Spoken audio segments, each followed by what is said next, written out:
नमस्कार मंडळी, सर्वांना सर्वप्रथम श्री स्वामी समर्थ. नागपंचमी हा आपल्या हिंदू संस्कृतीतील एक महत्त्वाचा सण आहे. नागदेवतेची पूजा, भगवान महादेवांचे स्मरण आणि निसर्गाप्रती कृतज्ञता व्यक्त करण्याचा हा दिवस मानला जातो. पण तुम्हाला माहिती आहे का, आपल्या परंपरांमध्ये नागपंचमीच्या दिवशी काही गोष्टी किंवा काही घटना घडल्या तर त्यांना विशेष संकेत मानले जातात. आजच्या व्हिडिओमध्ये आपण अशा 7 संकेतांबद्दल जाणून घेणार आहोत. थोडक्यात आपण नागपंचमीच्या दिवशी घरात ही 7 चिन्हे दिसली तर त्याचा काय अर्थ असतो किंवा हे 7 संकेत दिसले तर त्याचा अर्थ काय असतो हे आपण आपल्या आजच्या व्हिडिओ थ्रू जाणून घेणार आहोत. चला तर मग व्हिडिओला सुरुवात करूया. संकेत क्रमांक 1, घराच्या आसपास नाग दिसणे किंवा साप दिसणे. नागपंचमीच्या दिवशी घराच्या आसपास साप किंवा नाग दिसला तर त्याला शुभ संकेत मानले जाते. नागदेवतेचा संबंध भगवान महादेवांशी जोडला जातो, त्यामुळे नागाचे दर्शन हे महादेवाच्या स्मरणाची आठवण करून देणारे मानले जाते. आणि नागपंचमीच्या दिवशी आपल्याला जर साप किंवा नाग दिसला तर हा खूप चांगला दैवी संकेत आहे, शुभ संकेत आहे. संकेत क्रमांक 2, घरात प्रसन्न वातावरण निर्माण होणे. नागपंचमीच्या दिवशी पूजा केल्यानंतर घरातील वातावरण शांत आणि प्रसन्न वाटत असेल तर हा सकारात्मक संकेत मानला जातो. काही लोकांच्या मते देवाचे स्मरण आणि सात्विक एनर्जीमुळे मनातील नकारात्मक विचार कमी होण्यास मदत होते. म्हणून या दिवशी घरात शांतता ठेवणे, देवाचे नामस्मरण करणे आणि कुटुंबासोबत प्रेमाने राहणे महत्त्वाचे. थोडक्यात नागपंचमीच्या दिवशी घरात प्रसन्न वातावरण निर्माण झाले, खूप जास्त प्रसन्न वाटत असेल, आनंदी वाटत असेल तर हा सकारात्मक संकेत असतो. संकेत क्रमांक 3, पूजेच्या वेळी मन शांत होणे. पूजा करताना मन शांत होणे, स्थिर असणे, चांगले विचार येणे किंवा भक्तीची भावना वाढणे याला आध्यात्मिकदृष्ट्या शुभ अनुभव मानतात. देवपूजा ही केवळ एखादी इच्छा पूर्ण करण्यासाठी नसून मनाला स्थिर, शांत आणि आनंदी करण्याचा एक मार्ग आहे. म्हणून नागपंचमीच्या दिवशी काही मिनिटे शांत बसून महादेवाचे नामस्मरण करणे खूप चांगले. पहा, पूजेच्या वेळी जर मन शांत झाले तर हा आध्यात्मिकदृष्ट्या शुभ अनुभव आहे असे मानतात. संकेत क्रमांक 4, अचानक एखादी चांगली बातमी मिळणे. नागपंचमीच्या दिवशी एखादी चांगली बातमी मिळाली, उदाहरण कामात यश मिळाले, कुटुंबात आनंदाची बातमी किंवा एखादे रखडलेले काम पुढे जाणे, तर याला शुभ योग मानतात. परंतु पहा, आपल्या आयुष्यातील चांगल्या गोष्टींसाठी आपण नक्की देवाचे आभार मानले पाहिजेत, कारण ही एक सुंदर भावना आहे. आणि थोडक्यात सांगायचं झालं तर नागपंचमीच्या दिवशी तुम्हाला जर एखादी चांगली बातमी मिळाली तर हा दैवी कृपेचा योग आहे किंवा दैवी कृपेचा संकेत आहे.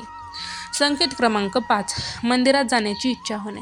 कधीकधी कोणतेही कारण नसताना एखाद्या दिवशी मंदिरात जावेसे वाटते. नागपंचमीच्या दिवशी विशेषतः महादेवाच्या मंदिरात जावेसे वाटणे, पूजा करण्याची इच्छा होणे किंवा नामस्मरण करावेसे वाटणे याला आध्यात्मिक ओढ मानतात. आणि अशा वेळी मनापासून प्रार्थना करणं खूप गरजेचं आहे.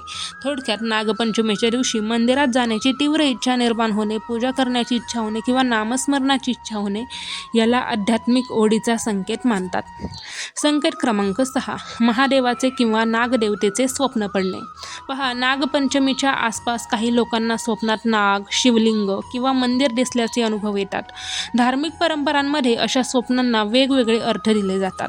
पण स्वप्नांचा अर्थ सांगायचं झालं तर स्वप्नात जर तुम्हाला शिवलिंग दिसलं तर नक्कीच काहीतरी शुभ घटना घडणार आहे किंवा काहीतरी शुभ तुमच्यासोबत घडणार आहे. मंदिर दिसलं तरी पण हा शुभ संकेत आहे, हे लक्षात ठेवा. आणि नाग दिसला तर दैवी कृपेचा संकेत आहे. त्याचबरोबर तुम्हाला नाग कोणत्या रंगाचा दिसला यानुसार त्याचे वेगवेगळे संकेत मानले जातात. तर त्यामुळे भीती बाळगू नका. हा नागपंचमीच्या आसपास जर आपल्याला नागाचे किंवा शिवलिंगाचे किंवा मंदिराचे स्वप्न पडले तर हा खूप जास्त दैवी संकेत आहे आणि हा कृपेचा संकेत आहे आणि काहीतरी तुमच्यासोबत शुभ घडणार आहे आणि हा शुभ संकेत आहे. संकेत क्रमांक 7, एखादी जुनी अडचण सुटण्याची सुरुवात होणे. नागपंचमीच्या दिवशी किंवा त्यानंतर एखादे अडकलेले काम अचानक पुढे सरकले, एखादा गैरसमज दूर झाला किंवा एखाद्या समस्येवर उपाय मिळाला तर त्याला सकारात्मक संकेत मानतात. यामुळे आपण आशावादी दृष्टिकोनातून त्याकडे पाहू शकतो. देवावर श्रद्धा ठेवण्याबरोबरच स्वतःचे प्रयत्नही सुरू ठेवा, नक्कीच यश मिळाल्याशिवाय राहणार नाही. थोडक्यात नागपंचमीच्या दिवशी जर आपली एखादी अडचण सुटली किंवा एखाद्या संकटातून आपली सुखरूप सुटका झाली, एखादा गैरसमज दूर झाला किंवा एखादी चांगली गोष्ट घडली, एखाद्या समस्येवर उपाय मिळाला तर हा सकारात्मक संकेत आहे.